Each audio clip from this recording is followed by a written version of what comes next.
El anime, aunque no lo parezca, ya tiene existiendo como tal casi más de 100 años, siendo el que inició todo ello Jun Ichikouchi en 1917, con su obra Nakamura Gatana, que en resumidas cuentas es un corto de más o menos 4 minutos de lo que parece ser una comedia. Claro, está lejos de lo que se vería más tarde, pero aunque obras con relativa edad todavía es posible verlas, la verdad es que en esas épocas más arcaicas, la preservación no era algo que preocupara, por lo que en consecuencia el material se daña, que aunque pese a los años aún pueda verse, como con animes de más adelante como Sailor Moon, o bueno, ¿crees que ese filtro rosita todo cute es a propósito? Y sí, detalles como estos afectaron a obras que a día de hoy son de renombre, pese a sus años. ¿Cómo creen que estén aquellos que nacieron antes? Pero no toda pérdida de contenido es por el estado en el que se encuentra el material. En algunos casos desconocidos, o bueno, conocidos, dichas obras, pese a que haya pruebas que apunten su existencia, no salen a la luz. Contenido en el que existe registro que prueba su existencia, pero que no es posible verla de ninguna forma. De esto trata la Lost Media. Y el anime, con toda la historia que ha tenido, no es ajeno a tener obras que a día de hoy se consideren perdidas. En este video les mencionaré algunos casos interesantes de dicha Lost Media que me encontré por allí, en especial la que más me interesó. Y bueno, si quieres aportar algún dato o más Lost Media que tú sepas, puedes comentarlo libremente en los comentarios. Así que, sin más dilación, soy Silver y esto es un tema sobre la Lost Media en el anime. Bienvenidos.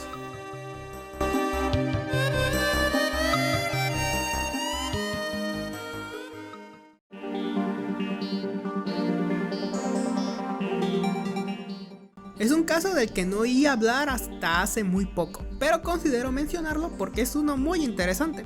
Es un tanto contemporáneo realmente, es una obra que empezó con novelas ligeras y cuenta con un manga, así que la historia es posible conocerla hoy en día, pero en el año 2018 se suponía que se emitiría su estreno. Pero esto jamás sucedió, y para entenderlo tenemos que entender un poco sobre lo que trataba la historia. Es básicamente un isekai de manual, pero el protagonista, en vez de fallecer con un camión, murió a la edad de 94 años, y ahora tiene que hacer una segunda vida con una misión bastante molesta.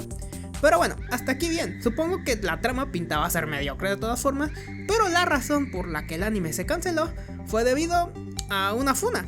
Así es, prácticamente la cancelación de un anime entero fue por una funa.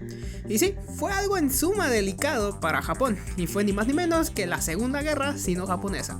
Fue un conflicto militar entre la República China y el Imperio de Japón que se libró entre el 7 de julio de 1937 y el 9 de septiembre de 1945, en el marco de la Segunda Guerra Mundial. No entraré en detalles porque no es un video de historia, pero dentro de la obra se nos mostró que el protagonista participó en dicha guerra, donde mata a 3.000 personas con una katana y otras 2.000 después de esta. Esto súmele que gracias al Twitter del autor, entre los años 2013 tenían declaraciones polémicas para los chinos, y en los años 2012 a 2014 comentarios similares, pero a los surcoreanos. Fue tanta la funa que si el anime se anunció en mayo de 2018 para salir en octubre de ese mismo año, no bastó más que unos días en junio para que todo se desmoronara. Desde renuncia de todo el elenco que iba a dar voz, como la productora y la editorial echándose para atrás por dicha situación. No veo que haya siquiera un tráiler de lo que iba a ser ese anime, o si siquiera se anunció con uno en primer lugar. Solo encontré esta imagen que ven en pantalla. El destino del material animado es un misterio, como nunca fue emitido, no se sabe hasta qué punto tenían animado. Además de que, si jamás se emitió, y dudo que se emita debido a la funa, todo el trabajo que se hizo, lo más probable es que se hayan deshecho de él, o que esté guardado, claro, si es que los japoneses quisieran guardarlo en primer lugar.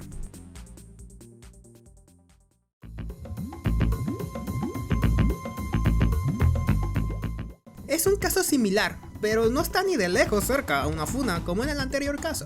Alive: The Final Evolution es un manga de horror y ciencia ficción lanzado en el año 2003 y finalizado en el año 2010, contando con 21 volúmenes, así que dentro de lo que cabe es posible conocer la historia, que no les quiero spoilear porque en lo personal pinta bastante buena, no les voy a negar. Pero el caso es que en junio de 2008 se anunció que el manga iba a ser adaptado al anime, y sería trabajo del estudio Genso lograrlo, que es un estudio que trabajó en Full Metal Panic y en Rosario Vampire. Y bueno, tiene trayectoria, pero debido a que en el año 2010 se encontraban en quiebra y pues no podían cumplir con dicho proyecto, Considerando que lo anunciaron 2 años antes de dicho suceso, es evidente que debió haber habido un avance significativo. Pero aunque hicieron todo lo posible, al final no fue posible cumplir con el proyecto. Lo poco que encontré en cuanto a indicios de su existencia fue un video que no esperaba encontrar, y es ni más ni menos que el opening de dicho anime, donde la fecha de la subida de dicho video concuerda con el año en el que había sido anunciado.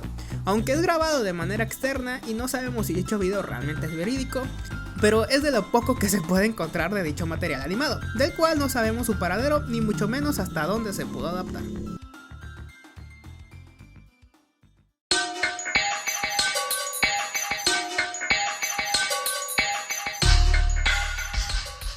Tal vez si naciste antes del año 2000 y te gusta la música, el dueto Tattoo se te haga conocido.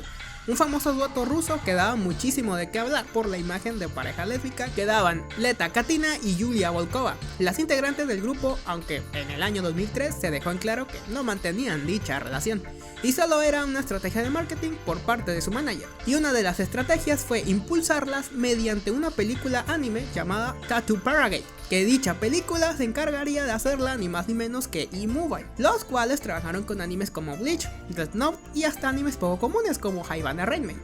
El anime de Tattoo Paragate no tuvo una sinopsis de lo que iba a tratar, y de lo poco que se nos mostró en torno a él son un arte conceptual y un poco de las versiones animadas de las protagonistas, que pues obviamente sería el propio dueto.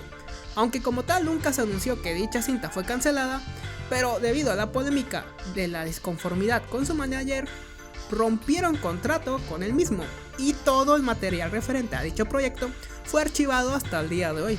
No se sabe si llegó al punto de ya tener un trabajo de animación o si solo se quedó en un guión, pero es un hecho de que era un anime con un concepto poco usual, pero realmente tampoco es el único.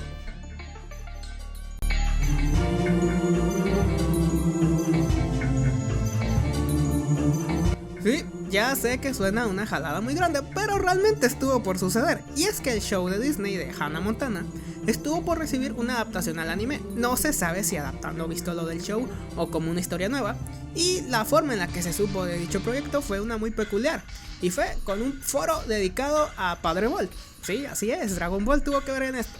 Verán, en este foro, en el año 2010, el usuario llamado Wasted Wisher, un trabajador de Toei, publicó información a un futuro juego de Dragon Ball, pero entre lo que estaba diciendo, dijo información referente al anime en producción de Hannah Montana. Lo curioso es que ni Toei ni Disney reconocieron públicamente la producción. Wasted Wisher fue despedido más tarde después de que Toei descubriera que estaba detrás de una serie de filtraciones, incluida el arte de producción para los proyectos de Dragon Ball que aún no se había anunciado. Radiant Lloyd Firefly se puso en contacto con Wasted Wisher y otra persona que trabajaba en Toei Filipinas, quienes confirmaron que el anime se estaba produciendo, pero no pudieron dar stills de animación porque, según los animadores que trabajaban en el estudio, Toei protege mucho sus proyectos desde las filtraciones de dicho usuario.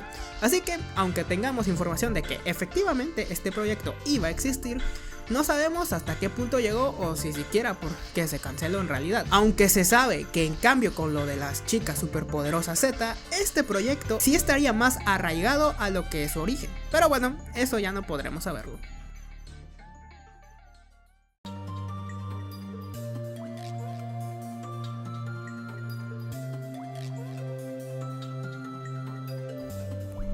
Dentro del mundillo de los media, no todo es verídico realmente, o bueno, al menos existen casos tan raros que es más fácil asumir que dicho contenido realmente no existió, y es el caso de Saki Sonobashi, un supuesto anime gore con una fecha aún sin confirmar, asimismo como de su propia existencia en primer lugar. Para que un material sea considerado los media, se necesita respaldo oficial de que dicho contenido realmente existió. En pocas palabras, información que respalde su veracidad. Si no, el hecho de buscarlo sería una pérdida de tiempo. Y el caso de Saki Sonobashi es prácticamente eso. En primera se dio a conocer mediante el foro de 4chan, la primera red flag. Encima, el autor de dicho post en Reddit dijo que dicha información es falsa, y si en todo caso el usuario real en Reddit estuviese mintiendo sobre ello, realmente ¿qué ganaría mintiendo con un anime que no vería más que 2 o 3 enfermos? Sin respaldo de que existió siquiera, lo poco de imágenes que hay son trabajos de comunidad, y nada más que eso realmente.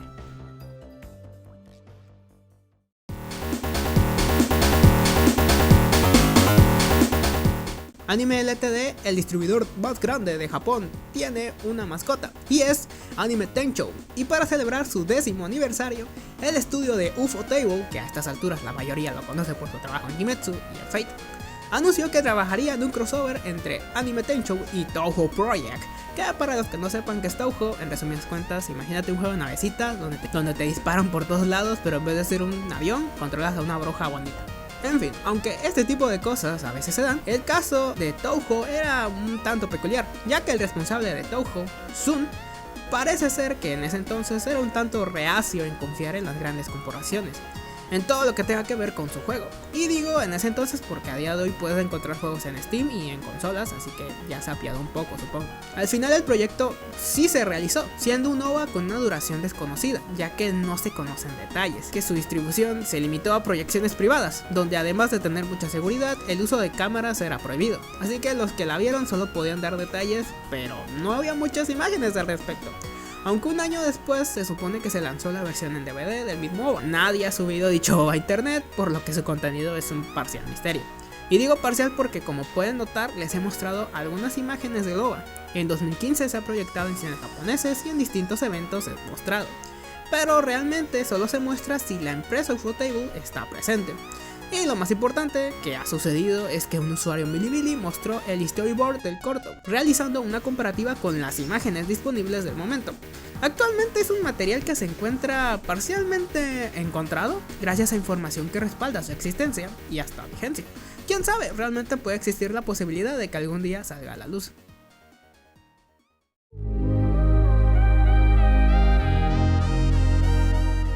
Cuando hablas de anime, Doraemon pasa un poco desapercibido, pero sin duda, incluso a día de hoy, este gato azul del futuro sigue vigente de alguna forma, gracias a su anime que se estrenó allá en los años de 1979 hasta el año 2005, e incluso protagonizando algunas cosas más contemporáneas como juegos y estar en la pensión. Pero lo que poca gente actualmente puede respaldar es que Doraemon realmente se estrenó 6 años antes, en 1973, contando con 26 episodios en total, pero debido a problemas económicos del estudio que estaba encargado, tuvieron que cesar dicha producción.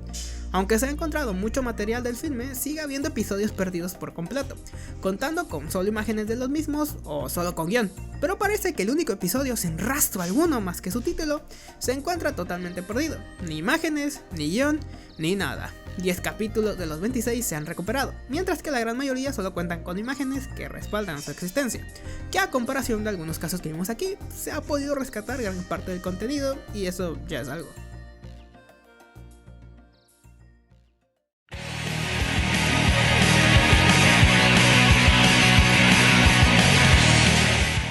¿Que Nintendo tiene animes? Pues sí, más de los que uno pensaría, con lo recelosos que son con sus franquicias. Y F0 GPO Legend es una de ellas, y no, la animación no se encuentra perdida, pero sí el doblaje en inglés, que estaba a cargo de 4Kids. Solo se emitieron 15 capítulos de los 51 episodios con el doblaje inglés, quedando el resto del material perdido. La razón de su cancelación del doblaje se debió al poco éxito que tuvo por este lado, siendo razón actualmente de que Nintendo se la piense mucho con lo que viene siendo sus propiedades intelectuales a la hora de externalizarlas de algún modo. Dicha cancelación de la emisión con el doblaje inglés hizo que algunos de los episodios restantes con dicho doblaje se encuentren disponibles. No sabemos si por órdenes de Nintendo o que dicho material en primer lugar no se haya creado aún. Fue tal el fracaso de F0 en Estados Unidos que proyectos de F0 como F0 Climax solo sea exclusivo de Japón. Por cierto, ya como dato curioso, el opening de F0 GPO Legend se usó para el fanfic de Sonic animado llamado Sonic X Universe, creado por Horace, que se usó en sus primeras temporadas. Era una especie de fantasía de Dragon Ball, Naruto, Mega Man y Sonic, sobre todo de Sonic.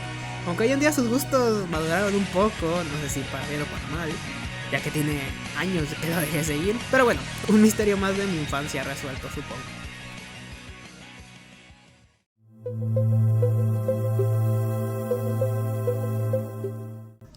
A veces el modo en el que se distribuye el contenido puede llegar a afectar el hecho de que sea accesible o no, ya sea que solo se distribuya en un país de origen o que lo saquen de una manera un tanto escasa.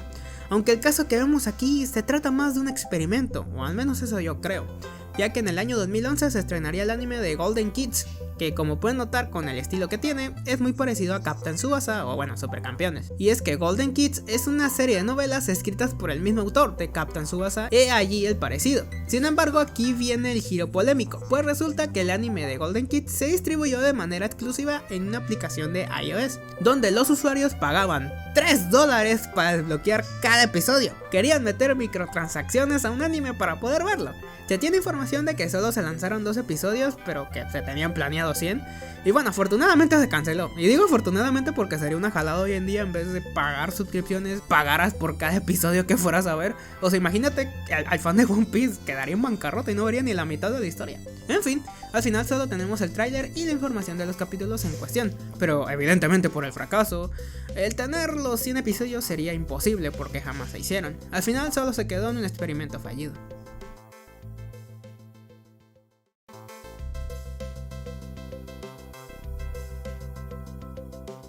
En su tiempo, Supercampeones realmente tenía un gran auge, y este tipo de cosas lo demostraba. En los años de 1995 a 1997, en ese entonces la editorial Toucan creó el cómic Supercampeones del fútbol, y pese a que piensen que es una copia de mala calidad, así sin más, tiene un origen muy interesante realmente. Verán, la editorial Toucan buscó comprar la licencia para distribuir el manga, sin embargo consideraron que al público mexicano no le habría gustado leer el manga que era en blanco y negro, además de que no se acostumbrarían a leerlo de la forma tradicional. En su lugar se decidió comprar los derechos de la editorial Navarrete, realizando un cómic tomando como base el anime y no el manga.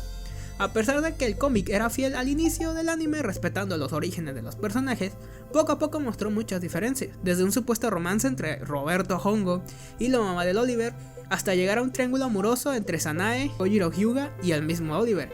Incluso también se incluyeron entrevistas con futbolistas del momento y cartas de los fanáticos del cómic. Prácticamente el cómic era una puerta de fanservice tremenda, pero pues les cayó la ley porque el cómic fue cancelado después de que Shueisha, la editorial encargada del manga, demandara a la empresa por derechos de autor, apresurando la trama del mismo y terminando con el partido final entre Natkatsu y el Meiwa, con Oliver yéndose a Brasil. El plan original de la editorial Toucan era continuar con toda la historia del manga y el anime de 1983, con futuras miras a agregar más cosas de Captain Tsubasa J, la otra adaptación de Captain Tsubasa, pero todo fue cancelado. Dicha editorial cerró entre 2017 y 2018, duraron bastante más de lo que creí, por lo que se cree que algunos que trabajaron ahí aún poseen varios cómics de dicho material. Solo sus portadas, con excepción de la número 46, pueden encontrarse en internet, así como algunas páginas sueltas e imágenes de algunas tarjetas en mala calidad. Es interesante cómo para poder captar la atención del público se toman decisiones como esta, que personalmente veo muy poco. El material de lo que se ha encontrado es muy interesante, como muy cursiado al mismo tiempo. Si tienen tiempo de checarlo, puede que valga más la pena de lo que creen. Lamentablemente no puedo poner link porque mi patrón se enoja, pero pues allí búsquenle la forma. Es muy interesante las razones por las que un material se puede encontrar perdido, o el contexto que los llevó a dicho destino. Si tienes algo que compartir del material que les expuse, pueden dejar un comentario. O bueno, si ustedes conocen los media interesantes referente al anime o hasta manga, igual pueden ponerlo, ya que si es muy interesante puede que nazca una segunda parte. Y si no te quisieras perder de eso, te invito a suscribirte para que no te pierdas nada, porque siempre y cuando se trate de monas chinas, habrá video en este canal. Así que nos conectaremos en otra ocasión. Hasta pronto.